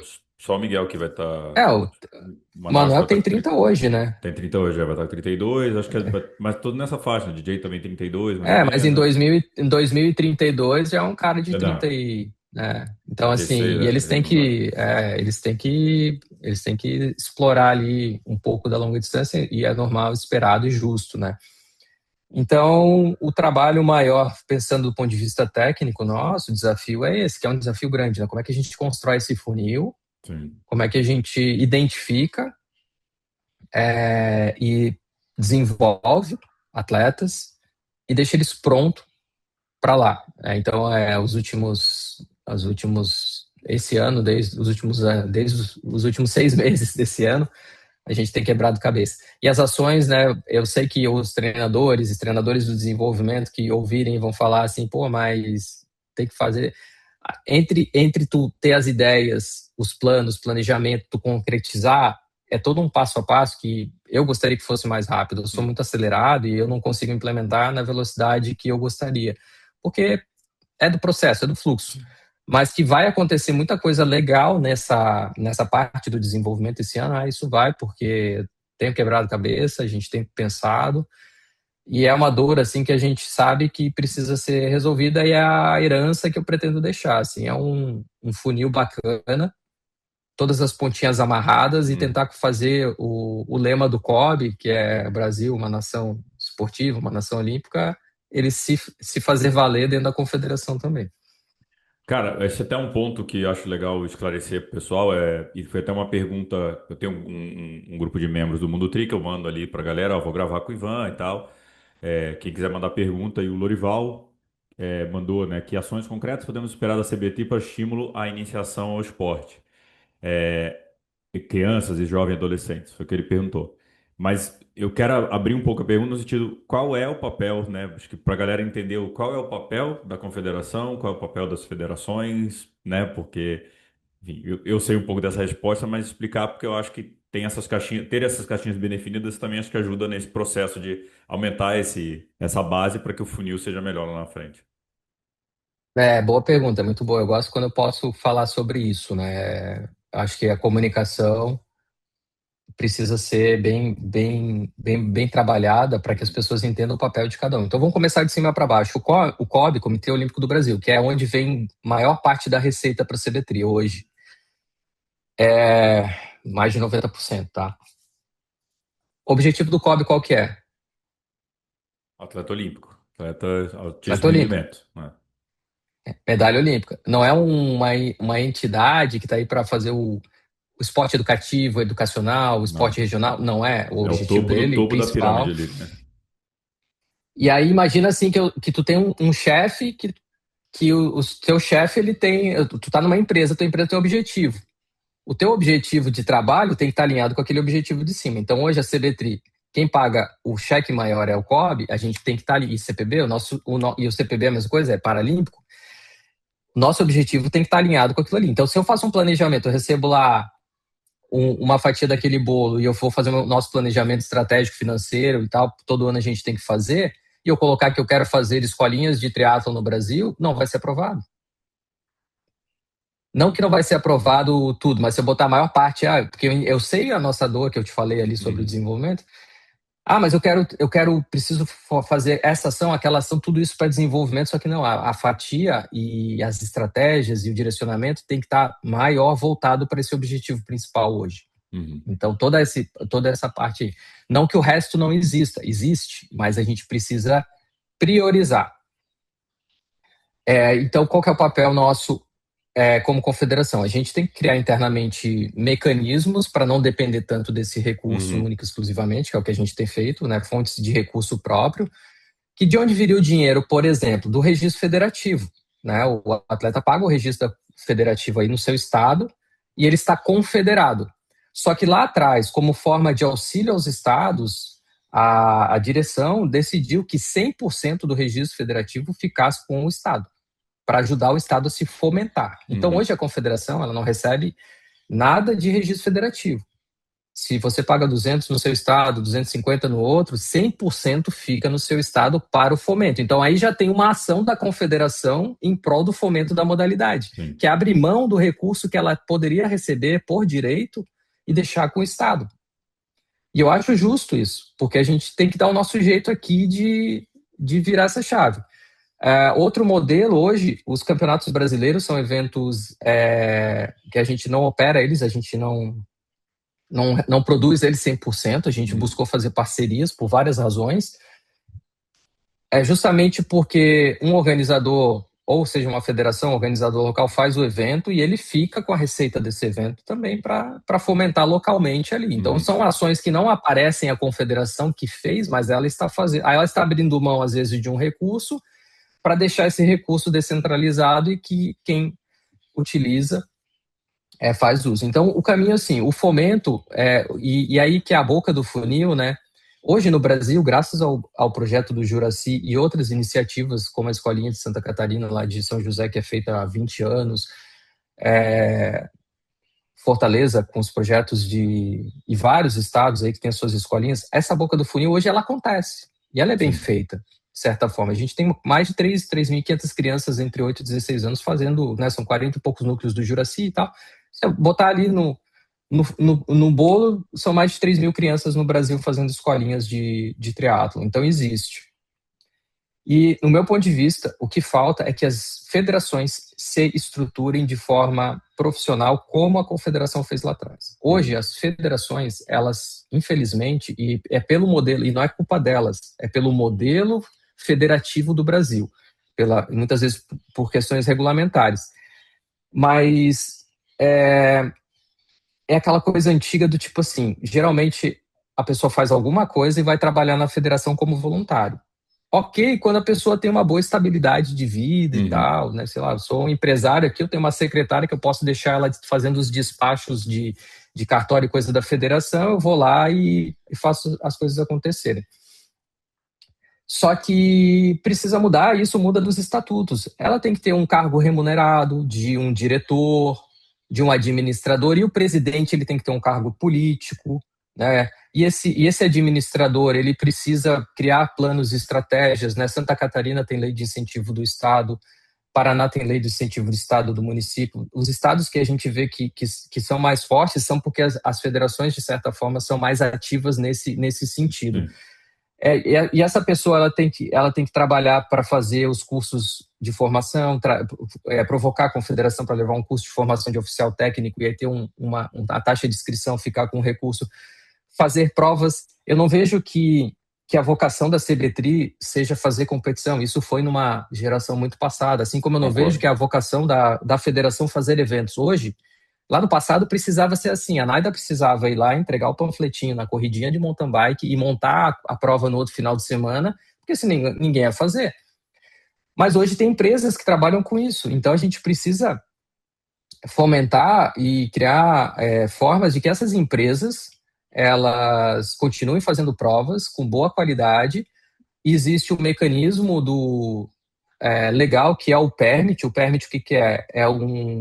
É como se fosse uma autorização que todo evento, e por lei, todo evento de rua ou público que é feito de uma modalidade, a confederação ou a federação ela tem a gerência sobre esse evento e ela tem que receber um recurso que é permit, que é uma licença. Esse permit é um dinheiro que a federação recebe e ela tem que reverter esse dinheiro em benefício para os seus filiados. A confederação também teria direito a uma fatia desse permit ou de cobrar alguns permits. E ela abriu mão também disso, para que as federações se desenvolvam. Então, o que falta hoje, na minha sincera opinião, é que os atletas locais se envolvam de verdade, estudem, conheçam o sistema esportivo, conheçam as leis, participem, formem suas federações, sejam ativos nas comissões de atleta, sejam ativos nas assembleias, tomem decisões por eles. Porque eu fui esse atleta de lá atrás, eu não sabia, não me interessava por governança, não me interessava por essa agenda política e administrativa, deixava na mão de outros, e se você não participa da decisão, alguém decide por você. Então, a gente tem uma comissão de atletas que foi eleita hoje na confederação e que assuntos deliberativos que dependem, que impactam os atletas, são decididos por essa comissão. Se quem está lá não te representa, provavelmente a decisão dele não vai te representar. Então, se você quer mudar esse cenário, também você precisa se envolver e mudar o cenário. E isso começa localmente. Pô, tem que se envolver, tem que ir na federação, tem que entender como é que funciona, tem pessoas com competência para fazer isso e se engajar de verdade. Não só ficar muitas vezes criticando o trabalho, porque às vezes aquela pessoa que está lá, ela abriu mão de fazer as coisas dela voluntariamente, faz o seu melhor possível, que não vai agradar todo mundo, e ainda recebe um monte de crítica, mas ninguém, na verdade, se envolve do tipo assim. Esses tempos, uma pessoa me mandou um relatório de tudo que achava que poderia ser melhor na CBTRI com relação ao amador. E eu li o relatório e eu respondi, e tudo que está ali eu vejo, e eu sei, né? E eu falei, não, é ótimo a tua visão, ótimo, e agora me faz o seguinte, qual é a tua sugestão para isso mudar? Porque esses pontos, eu sei que eles existem, e eu penso neles também, mas é bom ouvir de quem está fora, muitas vezes, qual que é a sugestão, qual que é Sim. a ação para mudar. Porque às vezes apontar o problema é fácil, né? Tipo, isso aqui está fora do lugar. Mas isso pesa uma tonelada. Qual é a tua sugestão para eu transportar isso? É um guindaste? É uma empilhadeira? Então, assim, não adianta só trazer o problema, traz a solução também e vamos Sim. discutir, debater. Então, existem canais hoje para isso. E dentro da CB3 a gente abriu cada vez mais, abre esse espaço para ouvir, sabe? A gente recebeu todas as situações que trazem para nós, a gente considera aqui internamente e busca a solução de alguma forma, uma resposta. Talvez a resposta não vai ser o que a pessoa espera, mas é a resposta que a gente consegue dar com os recursos que a gente tem. Não, é legal essa aula aí sobre confederação, federação, porque acho que é importante a galera saber. Eu sou um cara que defendo muito que as pessoas se federem. Eu falo pra galera, cara, federa. Não gosta do estado que você tá, gosta de outro. Federa. Federa, vai entender o negócio, né? Seja ativo, tudo, eu concordo demais. Eu sou federado não pelo estado onde eu moro. Eu já falei publicamente, eu sou federado pelo Paraná. E por causa do trabalho que eu fui conhecer lá, através do Rafa Mel, que ficou um tempo. E aí eu fui entender também como funciona e falando pra galera que muitos acham, não, pô, que o presidente da federação não ganha nada, ou o salário é muito Nada. baixo, tem que ter outro trabalho. E só que eu acho que é isso, né? Como é que a gente quer tornar a potência olímpica, né? O país olímpico, se quem forma as coisas não ganha dinheiro para isso. Então tem uma hora que você tem a conta para pagar. Você fala, cara, eu tenho conta para pagar, não vou conseguir dar a atenção que eu deveria para o negócio, ou vou sair do negócio, ou vai cozinhar ali um pouquinho, ou dedicar menos horas, né? Então é inevitável, né? E, então concordo plenamente com você. E a questão de organizar evento, eu concordo demais também. Acho que não cabe ainda mais. Eu fiz um mapeamento, são 200. Eu faço todo ano isso, mas todo mês, na verdade, fico de olho lá. Mas são 250 eventos multisportes no Brasil. 260, eu acho que vai bater Que esse ano. legal. Então, assim, já Bacana. tem evento, você não precisa criar necessariamente mais evento, né? Acho que o que fizeram, e eu vou puxar o saco aqui, mas com todo respeito à puxação de saco, mas o que vocês fizeram com o Campeonato Brasileiro esse ano foi sensacional, cara. O start list, mais de 70 atletas largando, eu vou chamar de alto rendimento, eu sei que tem o Youth, Júnior e Sim. tudo, mas o alto Mas rendimento. são categorias de alto rendimento. IUF é alto rendimento e Júnior é tudo alto rendimento. Só que na faixa etária do É, alto rendimento. Pré-alto rendimento, que a gente alto chama. rendimento. Mas, pô, mais de 70 atletas ali inscritos e acho que a galera ficava muito nisso, né? Que eu acho que a preocupação é essa, né? Pô, estamos vendo Los Angeles. Não, tem que ver Brisbane, tem que ver 2036, porque é isso, né? Que você falou. Agora a gente tem quatro nomes, mas para Brisbane, não sei o que teremos para Brisbane. Tem o Miguel, É, mas quem mais, né? Mas, cara, foi muito bom porque, pô, tive ali, Petrolina, né? Eu tive presencialmente, conversei com os atletas, fiz entrevista pra caramba, assim, consegui ver a galera do Youth, que eu também acho que é uma outra coisa que ficou, aí trazendo um pouco até da tua trajetória de atleta que você falou, né? Na minha época, a longa distância não aparecia muito, não existia, né, na verdade. Hoje a gente já tem o contrário, né? A longa distância puxa muito e a galera conhece os Uhum. atletas da longa e não conhece os atletas da curta. Só que a Exatamente. galera da curta que está dominando, em todos os cenários, está dominando a longa distância hoje, né? Quem veio da curta que está dominando, né? E o Com Blumenfeld eu certeza. conheci em Edmonton 2014, 13, sei lá, que ele fez um Sim, que ele ataque. fez a fuga lá com o Colucci e o Gordinho, ninguém sabia que era o É. Gordinho lá.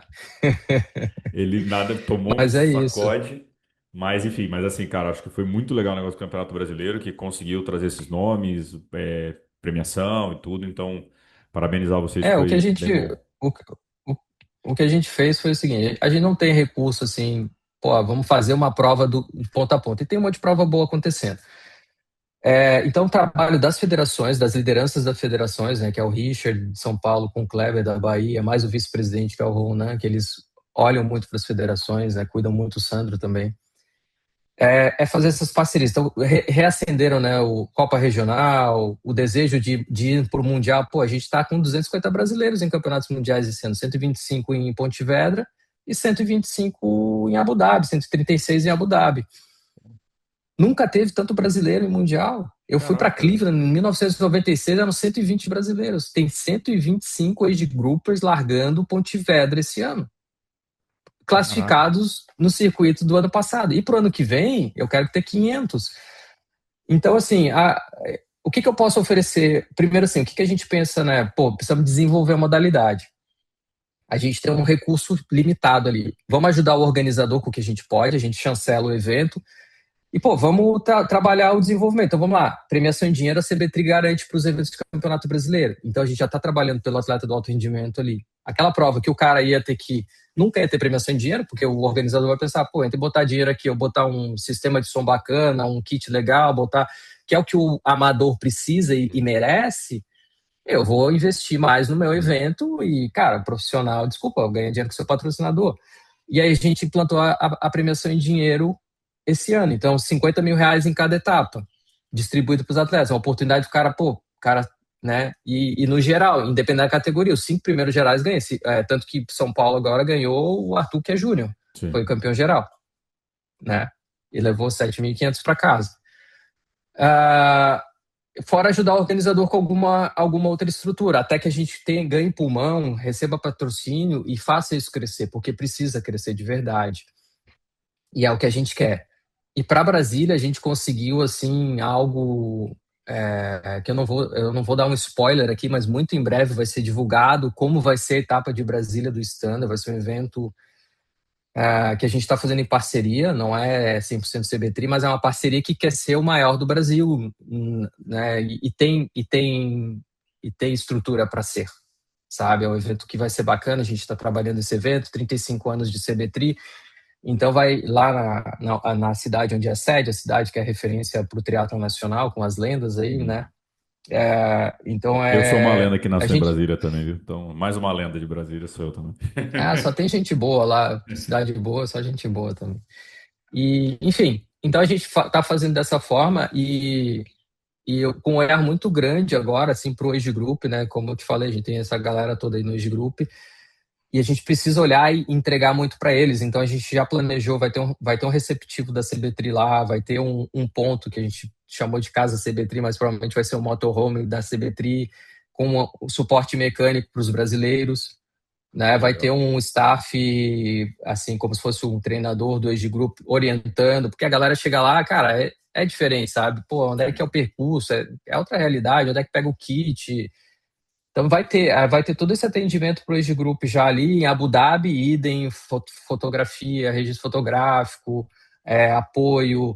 A gente fez um portal, né, voltado para o Age Group com as informações ali de Mundial de Foi bem legal. Pontevedra, onde o que tem que fazer, como é que faz o uniforme, licenciamos os uniformes, então fornecedores, hoje 3T licenciada, a R licenciada para fazer e assim, a opção, cara, compra onde tu achar a melhor opção e a garantia de qualidade com o fornecedor, a gente garante só que você vai ter ali o macaquinho oficial, e aí você escolhe com quem você quer comprar, né? A gente está licenciando outros fornecedores ainda, a gente conseguiu um cara muito bacana, o Gustavo da Cupar, né? O Gustavo se aproximou da gente e vai patrocinar todo o vestuário do alto rendimento, da seleção alto rendimento. Então, assim, CB3 a partir de agora veste Cupá.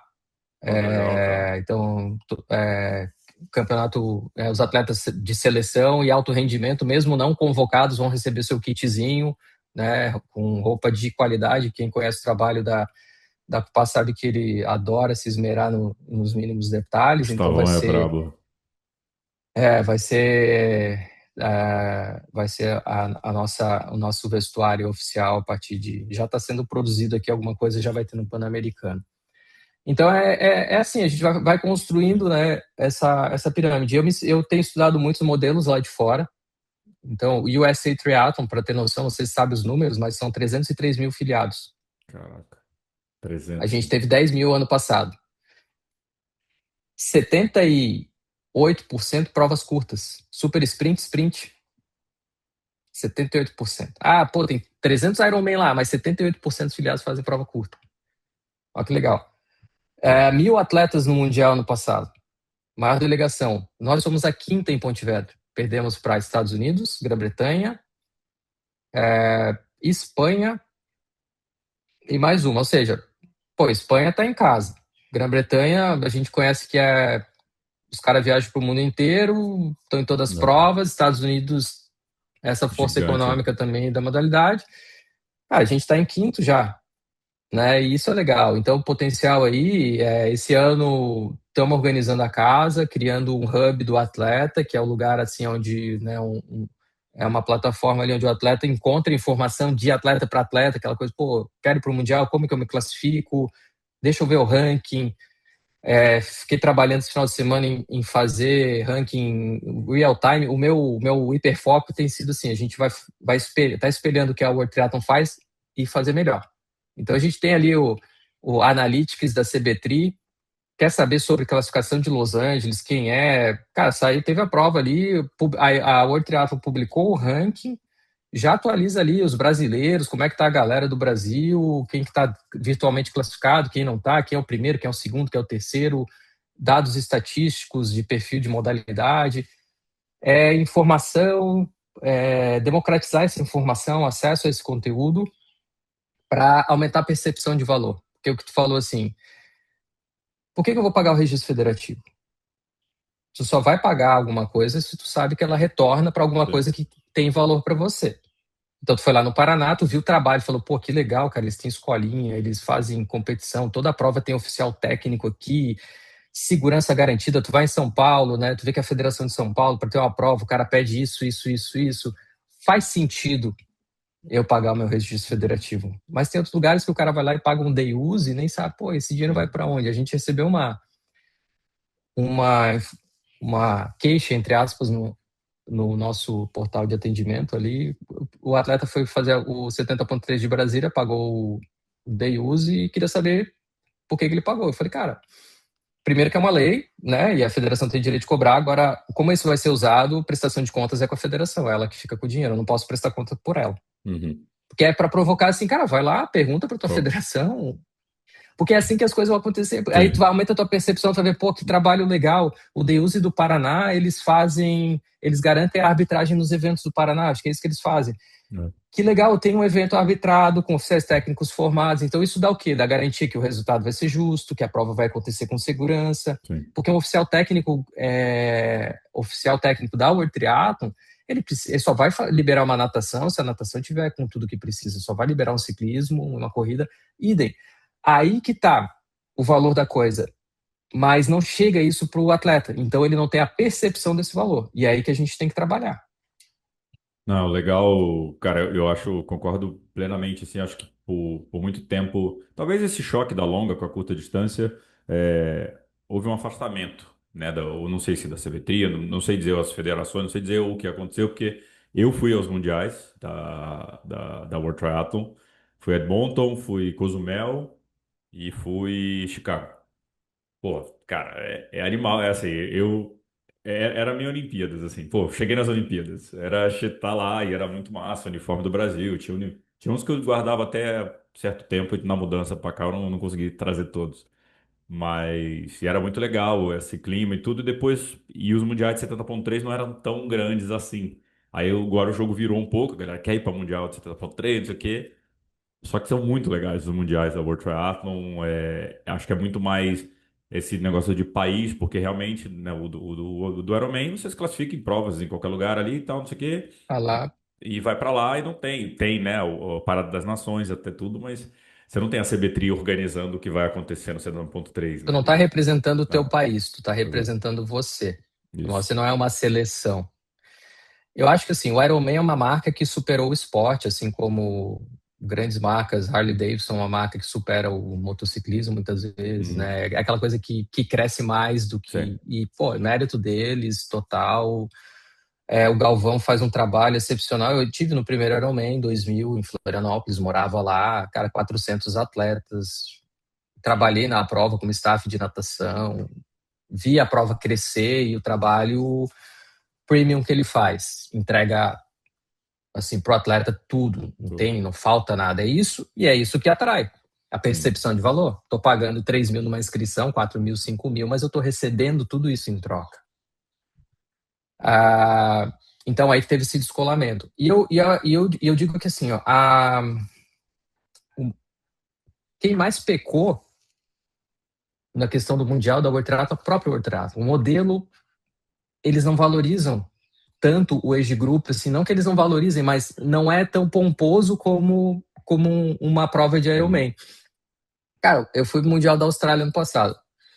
Prova impecável tecnicamente. Estrutura, pô, fecharam ali tudo. Cara, perfeito. Um evento gigante, 10 mil atletas, prova sprint, standard, todas as categorias de alto rendimento, todas as categorias por idade, acontecendo o tempo todo. Botaram um T100 no meio, tudo aconteceu sem um ai, uma pessoa reclamando, tudo gradeado, lindo, perfeito. Mas a feirinha, o glamour, Uhum. cara, menor do que o Iron de Floripa. No 70.3 de Curitiba estava assim com um entorno, né, uma embalagem muito mais glamourosa do que o Mundial na Austrália. Só que o grande diferencial que eu vendo muito assim para o atleta amador é assim, qual esporte que você consegue, como atleta amador, praticante, fazer a mesma prova, quase no mesmo dia, no mesmo lugar, com as mesmas condições que os teus ídolos. Sim.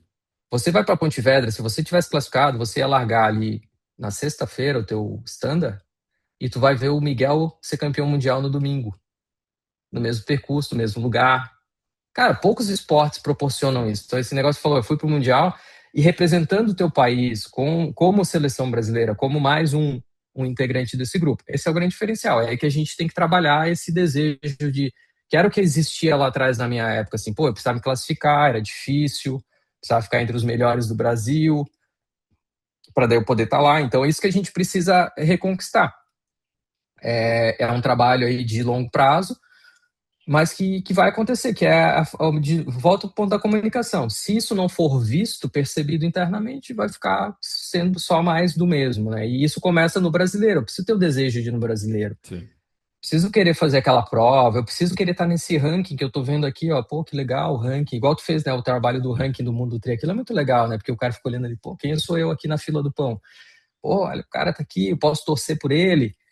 Disso muito vem a inspiração do portal de Los Angeles ali que a gente fez, do alto rendimento, que é o quê? Como é que eu vou torcer pelo... Como é que tá o Manuel na classificação? Eu adoro o Manuel, cara. Pô, o cara é incrível. Como é que ele tá? Como é que tá DJ? Como é que o atleta brasileiro, ou o torcedor brasileiro, tinha acesso a essa informação? Tu vai entrar no site da World Triathlon para tu navegar e chegar no ranking olímpico de Los Angeles, é É difícil. difícil. Não dá para entender o critério, porque o critério ele é multicomposto. É. Aí eu falei, cara, isso aqui não vem de nada, né? Aí eu fiz ali, eu falei, pô, eu tenho acesso à API da World Triathlon. Falei, cara, vou pegar a API, tem todos os dados de todos os atletas do mundo, histórico de todo mundo aqui. Vou integrar aqui num sistema e só para o brasileiro torcer. Pô, então tu entra ali, tu já sabe, é o Miguel, posição tal. Pô, o Vini foi lá do México, ganhou lá o pódio, fez pódio, já subiu para 20º. Aí tem uma prova no dia seguinte, o cara já cai. Como é que eu entendo isso? Então, pelo menos consegue, né? Agora é mais concreto, né? Tu consegue torcer, tu consegue se envolver de novo com a modalidade que tu falou. O pessoal conhece os ídolos da longa, mas os ídolos da curta. Aí vai olhar ali, pô, olha que legal, eu tenho aqui a Gabi, eu tenho o Lecheta aqui, eu tenho o Mazoca, tem outros Sofia, atletas, pô, a tal. galera tá. E aí o pessoal compete final de semana, agora a gente tem Edmonton, tem o paratriatlon, mas tem dois atletas, o João Teixeira, que está competindo lá, e o Alexandre Nóbrega, dois brasileiros que hoje não estão aqui, assim, né, Uhum. no circuito da prova longa, mas estão lá fazendo a corridinha olímpica deles ali, né, em Aham. busca do sonho deles. E acho que é por aí, o caminho é a gente trazer para a vitrine o que tem de muito bom acontecendo aqui nesses bastidores aqui. Não, eu acho, cara, eu tenho conversado muito com a Lê, da comunicação da CBTRI, porque eu acho que era isso, eu estava muito separado e muito longe, e eu acho que e aí eu faço também a minha culpa, né? Porque eu tenho, eu acho que é a minha obrigação, isso eu tô falando do eu, do que eu acho, não tô falando do que meus colegas de mídia também acham, tô falando do que eu acho, que eu tenho a obrigação de falar desses atletas, de colocar, dar vitrine para esses atletas, de botar essa galera no radar, tanto que a gente lançou até esse ano o Radar do Tri, que era para botar a galera do Uhum. IUF, porque esse cara do IUF daqui a 10 anos, esse atleta do IUF daqui a 10 anos, ele pode estar na Olimpíada, né? E dar mais espaço, explicar mais, e é difícil, a classificação olímpica é difícil de entender. Eu mesmo li algumas vezes, se me perguntar agora, eu não sei de cabeça. Eu tenho que olhar porque não é simples. New É. flag, é não sei o quê, país que nunca foi, mas pode ser pelo revezamento. Ô, cara, deixa, alguém vai explicar e uma hora vai dar certo ou não. Mas assim, Acho que a única pessoa que sabe falar isso na ponta da língua de cabeça é o Sérgio Santos, né, que é o nosso consultor olímpico ali, o português, ele já vive isso há 26 anos. Mas se tu me perguntar agora, assim, eu não sei te dizer o critério de classificação, assim, de cabo a rabo, decoradinho e não sei, realmente é um quebra-cabeça ali. e é o que você falou, né, cara? Você entra no site da Ultra, é difícil, não é convidativo para o atleta amador, né? E acho que é isso que você falou do pulo do gato do Ironman, de ter atendido essa demanda ali do amador cara, pegou, pô, de uma forma que é isso, a galera tatua, né, faz tudo. Só Né? que tem muita coisa legal, por exemplo, teve o Mãe Malvada esse ano, né, com a etapa do Brasileiro. Cara, Mãe Malvada é uma prova, né, pra galera que não conhece, de sprint de Olímpica, acontece em Petrolina e Juazeiro, que esgota em 2 horas, esgota a inscrição de 1.000 atletas. E se botasse 2.000 vagas, esgotava também. Tem um negócio diferente. Cara, isso eu conto, os atletas profissionais, no pós-prova, eles não queriam ir embora dali, porque geralmente ganham uma Não, banana e uma água, verdade. né? Os caras estavam comendo Não. mesa, porque fizeram o buffet certinho e tudo, tipo. Eles não queriam, a Sofia, ela agora eu vou entregar a Sofia. E a Sofia não queria ir para premiação. Ela falou: Não, mas eu quero comer, eu quero ficar aqui comendo. E os caras comendo. Tava muito, verdade, né? Muito bom, Tava. de verdade, muito diferenciado. E é esse tipo de. É isso que o atleta merece também, né? Não só a competição ali. Então, quem pode entregar um pouco mais, mas não é a realidade do dia a Não é. dia, né? Um evento gigante, em proporções, né, ali de estrutura muito parecido com o que o Ironman entrega, É, é mas loucura. é aquilo, né? Não vai ser a realidade do Brasil todo, mas existe isso e a gente tem que beber dessa água. Pô, vamos fazer Sim. isso valer como etapa de brasileiro, como é que a gente pode aproximar a confederação, né? Disso. Eu tenho pensado muito sobre isso, né? Assim, eu acho que o modelo americano funciona bem lá e a gente pode extrair, né? São 900 eventos licenciados, né? Então, o sistema de pontuação e de classificação é algo que eu já enxergo há muito tempo que tem que ser no Brasil. Eu desenhei aqui e pretendo implantar um sistema que o amador ele possa pontuar não só em eventos que o organizador privado que faz a prova X, Y, Z, ele estando homologado, licenciado, a prova dele tem um peso, né? Como você fez o ranking do Mundo Tri, que Uhum. todas as provas pesam, não, se a gente democratizar isso, cria desejo. O atleta vai ver assim, pô, eu quero me Sim. classificar para o Mundial, se eu fizer uma prova da CBT, eu tenho uma pontuação X, se eu fizer aquela, eu tenho uma pontuação Y, se eu fizer aquela, eu tenho uma pontuação Z, eu vou compor aqui minha estratégia para me Uhum. classificar para o Mundial. Todo mundo se beneficia, o organizador vai ter um fluxo de clientes pensando assim, pô, Sim. se eu tiver isso aqui, eu vou atender aquele público e é interessante para ele. E a confederação, ela se faz presente em todos os lugares, garantindo a entrega. Uhum. Só vai ser um evento homologado se tu tiver a entrega A, B, C, D para garantir que o atleta receba aquilo que ele merece receber e é de direito dele, que é o papel de uma entidade reguladora, como a confederação, né? E aí a roda vai girando, né? Porque o cara vai querer pagar o permit, o cara vai querer, o organizador vai querer pagar o permit, porque sabe que a entrega que vai homologar, que vai ser mais, que vai ter uma estrutura extra, o atleta vai querer se federar, porque sabe que isso, para onde está indo o dinheiro, né? Como é que o recurso está sendo E utilizado, reverte. o que está revertendo e tal. Eu acho, não é uma solução, parece muito fácil, né? De apontar, ó, precisa isso, mas olha o tanto de fatores, né? Que tem que É o coexistir para como, né? que. Daí, agora, o que a gente sempre sabe, o como fazer. É. Tem certeza que quando a gente vai conversar e vem as barreiras, né? Ah, mas por que que eu vou fazer isso? E existe uma herança, né? Existe um histórico que precisa ser revertido. É, e aí tu vai conversar com as pessoas, mas assim, a gente tem tido muita felicidade porque é de depósito de confiança no trabalho do Sandro como presidente. Eu tenho bons relacionamentos, assim, é uma herança, isso é o network, o famoso network, pô, né, todos esses nomes que eu citei, que hoje estão trabalhando, que estão à frente, né, são pessoas assim que a gente confia e que pode confiar em nós. Então, aos poucos a gente vai mudando a cara do triatlon aí melhorando e seguindo uma evolução, né? Seja para o alto rendimento, seja para o age group, é um trabalho que inevitavelmente vai ser melhor do que ontem, tem que ser melhor do que ontem, Uhum. porque a gente tem potencial para isso, né? Tem pessoas envolvidas que querem isso também. Eu acho que a gente tem uma tempestade perfeita, se assim posso chamar, que é a gente tem o Marcos Laporta como presidente do COB, então você tem o triatlo ali né, na maior cadeira do esporte nacional, e a gente tem um atleta com chance de medalha, chances reais de medalha, né? Então, o momento que a gente sabe, Isso. né, o Miguel conquistando uma medalha em 2028.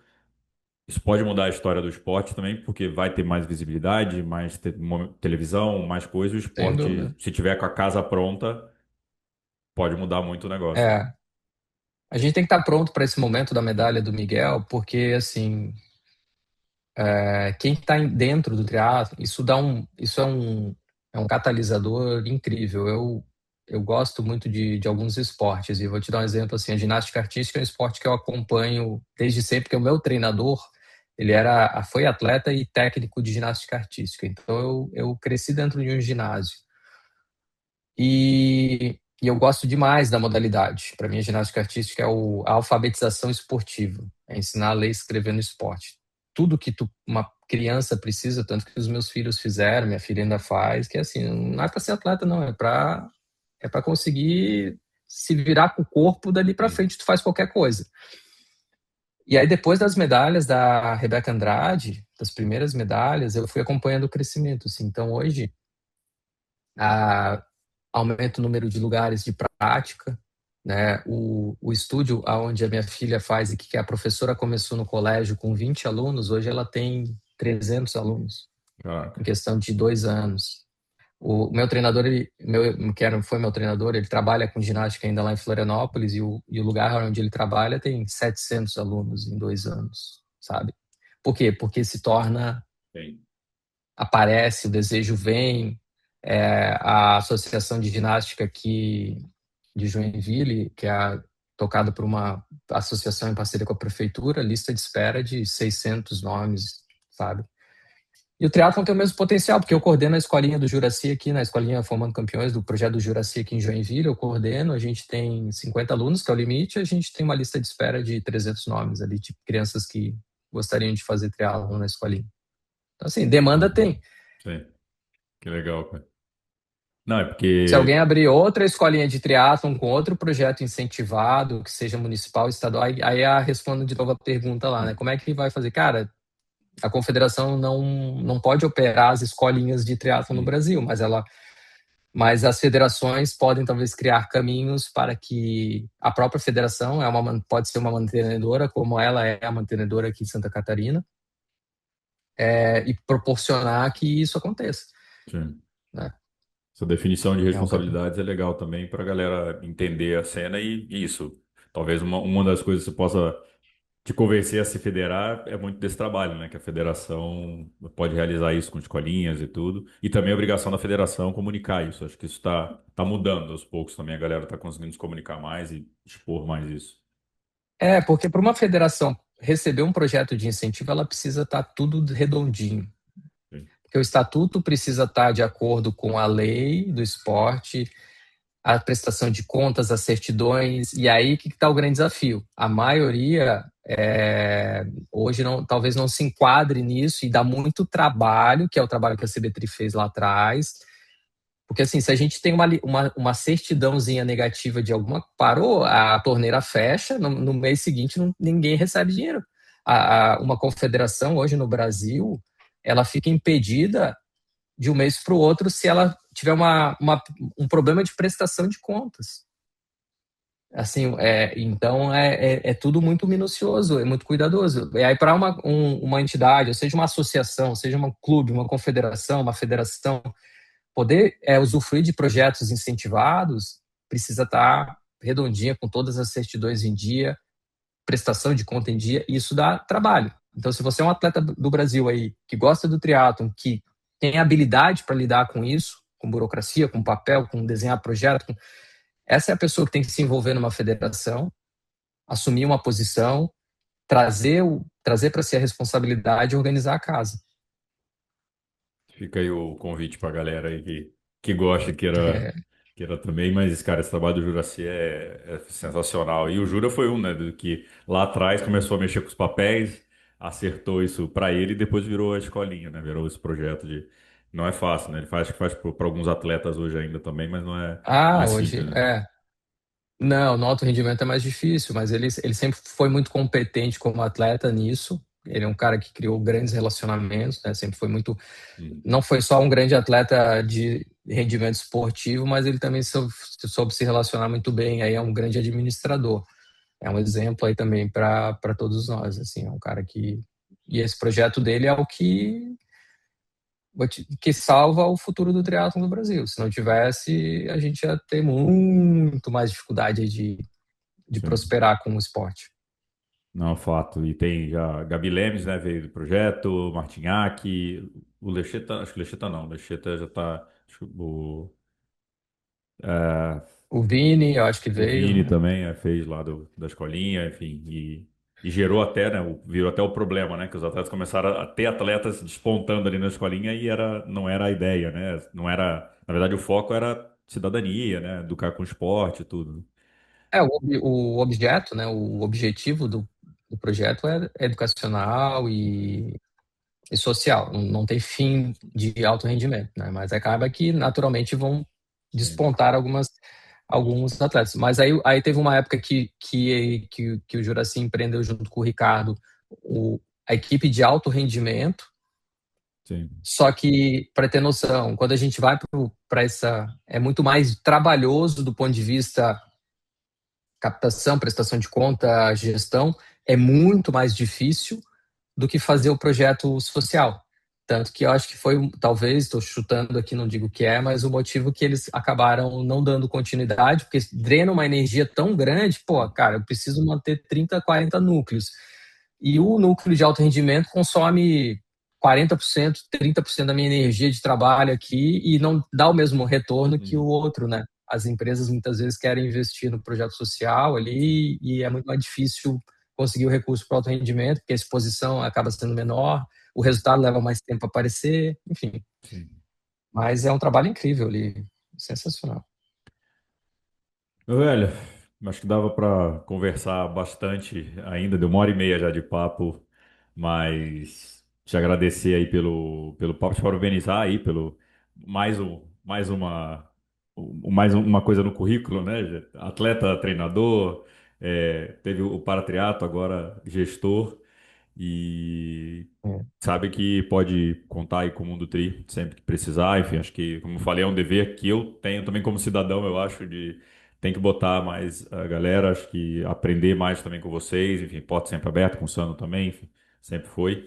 Então, conta com a gente que precisar, mas te agradecer aí pelo papo.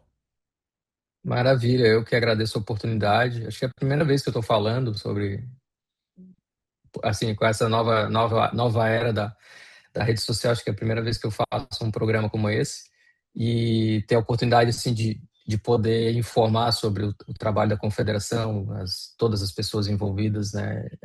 Acho que um dos objetivos que eu tenho para justamente quebrar essa barreira aí que existe entre as entidades e atletas, enfim. Mas fica à vontade para me convidar aí para tirar dúvidas também, o contato direto. E te faço o convite, né? Espero você no Rio de Janeiro, dia 2 de agosto, para cobrir a World Cup. E setembro, dia 6 de setembro, temos em 5, 6 de Ilhéus, né? setembro, se não me engano, em Ilhéus, uma Continental Cup. Legal Tá, demais. toda a audiência é convidada a torcer por atletas do Brasil e participar e prestigiar eventos internacionais de alto rendimento. Em Copacabana vai receber de novo, aí 10 anos depois, né? 10 anos dos Jogos do Rio. Uhum. Estamos preparando um evento bem legal em Massa. Copacabana. Vai ser uma prova sprint e vai ser bacana de acompanhar. Nossa, Tá bem, bom? bem massa. Mais um ano, né, de World Cup no Brasil, né? Tivemos Brasília 2 anos seguidos, né? E Na vida recente, agora Rio de Janeiro. Legal é isso. demais. É Brasília, Floripa, agora Rio. É Floripa, verdade, verdade. Esqueci de Floripa. Foi isso. 2 anos em Brasília, Floripa Passada final a do ano gente. passado. Tamo E aí, agora vamos. é isso. Bom, É galera. uma oportunidade para ver esses. Desculpa, Não, antes pode ir, de tu pode ir. concluir, é só uma oportunidade para a galera ver o pessoal do alto rendimento de prova curta aí competindo, né? Que é bonito de ver. Não, é legal que eu, antes de terminar falando, o Hidalgo ano passado em Brasília, na 70.3 Brasília foi fazer. E a galera não tá acostumado com esse negócio de retirar kit, retirar não sei o quê, de falar com. Porque aí eu fui já em evento da World Triathlon, fica lá, tem o briefing dos atletas e acabou, não tem mídia, não tem ninguém ali, né? Só é muito. Né? Treinou, voltou pro hotel, hotel não sei o quê, faz. Aí os caras. O Miguel, não, acho que ninguém me conhece aqui, não. Falei, Miguel, você tá doido, velho? Tu não vai ter paz nessa Expo. Ele, não, 10 minutinhos eu pego o kit e vou embora. Falei, tu não vai ficar 10 minutos aqui, cara, esquece. Não deu outra, né? Miguel ficou um tempão, aí DJ já tá mais acostumada já. Mas ficou lá um tempão, a galera quer tirar foto e tudo. E isso que é uma coisa que eu acho que pode melhorar também da World Triathlon, né? Fica muito ali isolado e Ah, ninguém sim. conhece, né? Você não consegue formar. Você tira o atleta de perto do fã, né? E aí, puta. É, É legal demais essa oportunidade da galera poder tirar a foto com o Miguel, tirar foto com o Manuel e tudo. E é isso. Valeu, meu amigo. Bom exato. trabalho pra você aí. E continue aí, conta com a gente. Valeu, brigadão aí. É isso, Sucesso. galera. Isso foi mais o MT Cast. Nos vemos na semana que vem. Valeu.